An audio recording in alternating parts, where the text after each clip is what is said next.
Place de la communication et plus de com présente Portrait de com. Portrait de com. Bienvenue dans Portrait de com, le podcast qui nous éclaire sur les métiers de la communication, du marketing et du digital ici en région Hauts-de-France. J'ai le plaisir d'accueillir Serge Brackmann.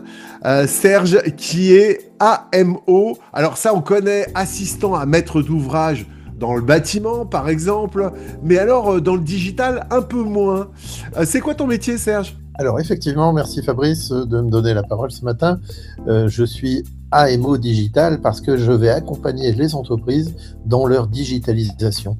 Et des entreprises dans la communication, mais pas que. Effectivement, j'accompagne des TPE, j'accompagne aussi des PME ou des grands groupes dans la digitalisation générale, en passant par les RH, en passant par la communication, le marketing en particulier, mais aussi en passant par les commerciaux pour leur recherche de leads, par exemple. C'est quoi ton parcours ? Alors mon parcours, à l'origine, est un parcours d'ingénieur du CNAM. J'ai fait les conservatoires des arts et métiers.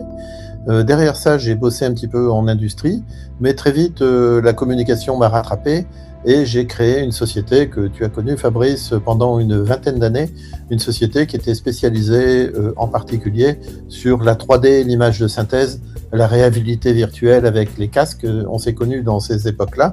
Cette société, je l'ai fermée et je me suis recentré, j'ai repris mon bâton de pèlerin en tant qu'indépendant et aujourd'hui, je suis au service effectivement des sociétés qui ont besoin de se digitaliser. Et la nouvelle tendance, évidemment, c'est l'IA. J'ai les deux pieds dans l'IA. Tous les jours, je m'en occupe et je m'en sers. Et j'accompagne les entreprises à prendre à bras-le-corps cette IA, justement. Alors, justement, tu en viens. Tu étais très techno à la base, Serge. Tu l'es toujours, mais tu as aussi cette casquette communication parce que du coup, tu avais pris de l'expérience. Et tu as toujours été un homme de communication. Alors maintenant, comment on marie ça avant d'arriver dans le cœur de l'IA ? C'est quoi ton analyse ? C'est quoi les qualités pour faire ce job ? Vu qu'on est dans le podcast de la communication, les fondamentaux, pour toi, c'est quoi ? Alors, je suis épicurien des médias, effectivement, j'adore ça. Depuis toujours, je regarde, je cherche, je trouve. Je vais pas utiliser le mot geek parce qu'il est un petit peu galvaudé aujourd'hui, mais depuis toujours, tu as raison Fabrice, j'ai été toujours très attiré par la communication en général, le marketing, les réseaux sociaux, etc. Et aujourd'hui, effectivement, l'IA vient donner un sacré coup de main. Alors, sous une forme particulière, j'ai une utilisation professionnelle de l'IA. J'ai formé un certain nombre de personnes à la place de la communication et je forme en entreprise pour avoir un usage professionnel à travers l'automatisation. Mais on va en parler dans 30 secondes. Oui, alors justement, ça apporte quoi pour toi, ces outils digitaux ? J'ajouterais quand même que tu as une caractéristique particulière, c'est qu'au-delà de ta compétence technique, c'est que tu es un curieux. Et Amat, tu parlais d'épicurien, mais alors je sais pas comment on pourrait dire le mot, mais l'art, tu adores l'art aussi, tu as organisé des expositions, enfin tu es quand même assez 360 sur le monde qui t'entoure.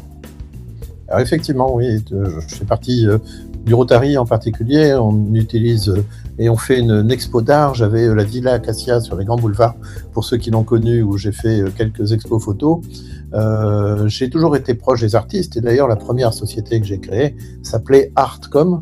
Elle venait de là, elle venait en fait dans les années 98, je ne vais pas donner de date plus précise, on faisait de la vidéo pour les gens, des galeries, etc. Tout doucement, ça s'est transformé en site internet quand Internet est arrivé sur les marchés. Et puis, de fil en aiguille, c'est passé par la 3D, c'était aussi une forme d'art.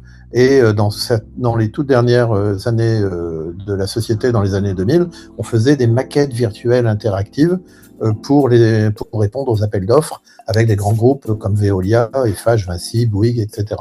Puis, il y a eu cette bascule, cette envie de reprendre le bâton de pèlerin, d'aller creuser des nouvelles pistes et aussi de découvrir des nouveaux domaines.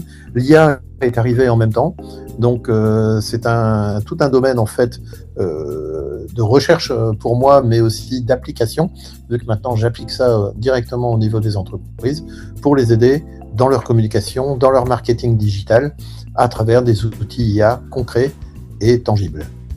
Et concrètement, tu peux leur apporter quoi aux entreprises et pour toi, au-delà de ton offre de service, puisque c'est pas tout à fait le sujet des portraits de com, mais c'est quoi les fondamentaux pour toi? Qu'est-ce qui doit être important et comment penser sa solution communication quand on est professionnel de la com? Alors, effectivement, aujourd'hui, on est à un tournant. Je considère vraiment qu'il y a une révolution qui arrive avec cette IA. Il ne faut absolument pas louper le train. Je pense que j'ai mon côté pédagogue qui prend toujours le dessus. Et quand je vends un service, comme tu le disais, je ne le vends pas simplement. Je le vends à travers une formation sur laquelle j'aime que les gens comprennent ce que je produis pour eux. Et à travers cette formation de 4, 5, 6 collaborateurs, je mets en place des automatisations. Et les automatisations utilisent l'IA pour leur faire gagner un temps considérable dans la recherche de leads, dans la recherche de prospects, effectivement, mais aussi, par exemple, dans la réponse automatique aux mails, mais aussi, par exemple, des exemples en tête, dans la recherche de profils sur LinkedIn. Et l'IA va permettre d'aller chercher des informations qu'on n'a pas d'habitude ou qui, tout au moins, automatise tout ou partie d'un process. Et voilà comment, aujourd'hui, je l'utilise de manière professionnelle pour que les gens à qui j'adresse ces formations, mais en même temps ces services, comprennent, et j'aime bien en faire en sorte que tout soit fluide à ce niveau-là, vois-tu. Et en quoi c'est important, Serge? Non, c'est important parce qu'aujourd'hui, une société qui ne loupe ce train-là, c'est une société qui va avoir des difficultés effectivement dans le futur à recruter parce que les concurrents vont aller beaucoup plus vite, parce que les concurrents sont plus pertinents, certainement moins chers parce que du coup effectivement l'IA va permettre de faire gagner du temps, donc du tout le temps et de l'argent, ce vieil adage. Donc il faut absolument que tout le monde avance ses pions dans ce domaine-là. C'est où on y va, où on est mort, quoi. Je considère vraiment que la société est à un tournant technologique. Comme le virage Internet est arrivé, les gens, la publication ont eu quelques difficultés, mais tout le monde s'est mis à Internet. Aujourd'hui, on n'a plus le choix. L'IA est parmi nous. C'est pas une coquetterie. Il faut absolument foncer dessus. C'est ultra important de mettre les pieds dedans, mettre les mains dans le cambouis et d'avancer dans ce domaine-là. Et alors, comment on fait pour être à jour? Parce que ça va très vite. Alors, ça va très vite. Tous les jours, il y a des nouvelles IA qui apparaissent. Tous les jours, il y a des nouveaux services. Tous les jours, il y a des choses qui sont produites. Et de plus en plus, on va avoir des difficultés dans le domaine de la communication. Et je pense à tous les collègues de la place de la communication, c'est de détecter le vrai du faux. Parce qu'aujourd'hui, on a la possibilité, ici, moi, là, en train de te parler, j'aurais tout à fait la possibilité de changer mon personnage par n'importe quel avatar de manière absolument naturelle, et c'est absolument bluffant, ça va à une vitesse de fou. Donc, il faut absolument être up-to-date pour avoir justement ce retour et ce recul par rapport à ce qu'on peut faire avec l'IA. Et nos amis de la place de la communication auront ce recul nécessaire pour proposer et présenter à leurs clients toute une tranche, toute une qualité de service. Se mettre à jour, c'est avoir une veille technologique.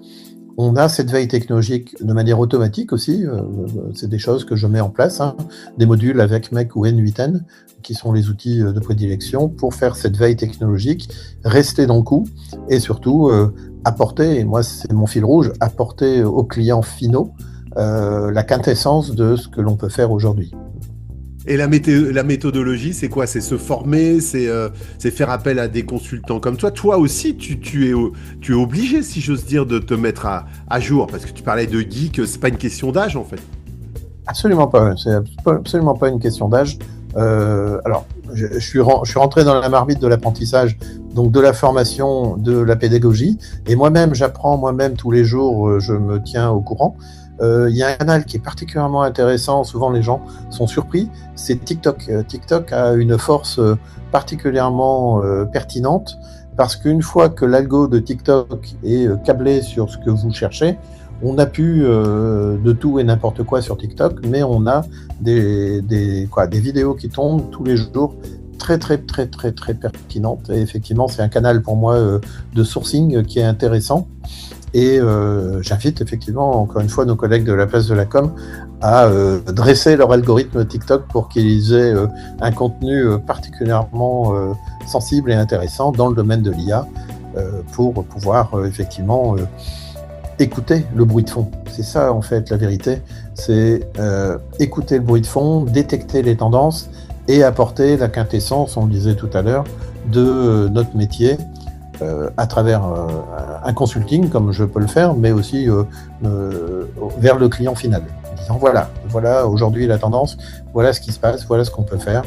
Et j'ai des cas concrets là d'organismes de formation qui me demandent d'avoir un formateur virtuel qui ne prend pas d'âge à travers le temps, qui est toujours en forme et qui est toujours prêt. Et ce formateur virtuel aujourd'hui peut camper n'importe quel personnage, un homme, une femme, peu importe, et sur la base d'un texte qui est le sujet de la formation, ce formateur virtuel va complètement dispenser son discours de manière la plus fluide et sans fatigue. On peut lui envoyer des tonnes et des tonnes de cours, c'est vraiment impressionnant. Ouais, il n'est pas là pour remplacer le formateur, il est là pour l'augmenter. Il est là pour l'augmenter, effectivement. On arrive dans cette génération augmentée. Alors on pensait qu'on allait avoir des implants physiques sur nous pour être des humains augmentés. Finalement, c'est pas cette voie-là que nous sommes en train de prendre de manière générale, c'est plutôt celle de l'IA. Et la grande question qui va se poser demain, c'est la véracité d'une image qu'on a devant nous. Fabrice, est-ce que c'est bien toi qui es en train de me parler? Rassure-moi. Eh ben oui, parce que moi, tu vois, l'IA ne saurait pas faire poète en live comme ça, parce qu'il n'est pas accablé pour ça, et c'est ce qui fait notre valeur ajoutée. Bon, il se trouve que tu n'es pas sans savoir qu'il y a plus d'un an, j'ai fait mes vœux. Alors, on tourne ce podcast, on est en fin janvier, donc il est un peu tard pour dire bonne année, mais quand bien même. Donc l'année dernière, j'ai fait mes vœux. Je pensais pas qu'on avait parlé de ça, c'est toi le sujet, hein, mais bon, tu me lances là-dessus, je suis obligé de te répondre. J'ai fait mes vœux avec moi rajeuni. Bon, je l'ai pas filé ma voix, j'aurais pu le faire. Je le ferai peut-être en gardant le contrôle, puisqu'il y a aussi ça. D'où vient les IA? Vérifier effectivement qui nous parle, les interactions. Et j'interagissais avec ce fameux IA. Tu as dû voir ces vœux-là il y a un an, hein, c'était en début année 2025, ça commence à se démocratiser. Bon, ça s'était pas encore fait, mais de plus en plus. Alors là, c'était pour que je présente mes vœux en tant qu'animateur, formateur augmenté avec un complice. Mais toi, en fait, de ton côté, je reviens à toi puisque tu es notre invité de ce portrait de com. Tu veilles à ce que tout ça soit éthique et que ce soit utile pour celui qui l'utilise. C'est ça l'idée, Serge, c'est ça? Exactement. Je suis effectivement sur cette veille techno, sur cette veille sur les IA. J'en utilise pas qu'une, hein. Il y en a des dizaines et des dizaines et des dizaines. Les gens ne se rendent pas compte du nombre d'IA qui sont aujourd'hui sur le marché. Et elles ne vont pas tous s'adresser à la même cible, hein. Ça va toucher le marketing, ça va toucher la communication, mais ça va toucher aussi les RH, depuis longtemps ça le fait déjà, ça va toucher aussi la production. Et j'ai, moi, cette mission de veille technologique pour apporter la meilleure solution possible à l'instant T au niveau de mes clients, tout en gardant l'éthique, tout en respectant le RGPD et en faisant en sorte que, voilà, il y ait un usage raisonnable de l'IA, en particulier dans la publicité, la communication et le marketing, parce que là, ce sont des choses qui vont très très vite. L'idée générale, de toute façon, c'est de gagner du temps en production et faire en sorte, effectivement, que le client final soit satisfait. Et tu es au cœur des adhérents. C'est quoi les qualités pour bien évoluer ou pour être en phase entre... parce que ce que tu dirais, c'est à chaque IA son métier et inversement. Tout à fait, oui. Alors effectivement, pour être en phase avec tout ça, la question est un peu délicate, mais pour bien évoluer par rapport à la place de la communication, je pense que la place de la com particulièrement et l'association Place to Be, on rencontre tous les métiers. On rencontre effectivement des gens particulièrement sympathiques comme toi, Fabrice, mais on se connaît depuis longtemps, je sais que tu as un sacré talent, et ça permet justement, en dialoguant, et ça permet effectivement, en écoutant les besoins, de détecter ces besoins, et de trouver les réponses adaptées pour pouvoir y répondre. C'est un peu le chemin que Place de la Com nous propose à travers ces centaines et des centaines d'adhérents. Et justement, le 30, je pense, c'est dans quelques jours, je participe à la Place des DIRCOM en tant qu'intervenant principal sur scène pour prêcher la bonne parole de l'IA, j'oserais dire, et surtout avoir des outils up-to-date et time to market. Alors beaucoup de termes anglais, mais voilà, c'est aujourd'hui le métier qui le veut. Oui, on va arriver au terme de cet échange. Alors Serge, au moment où sera diffusé ce podcast, peut-être qu'effectivement la Place des DIRCOM sera passée. Mais toi, qu'est-ce que ça t'apporte, Place de la Com en tant qu'adhérent?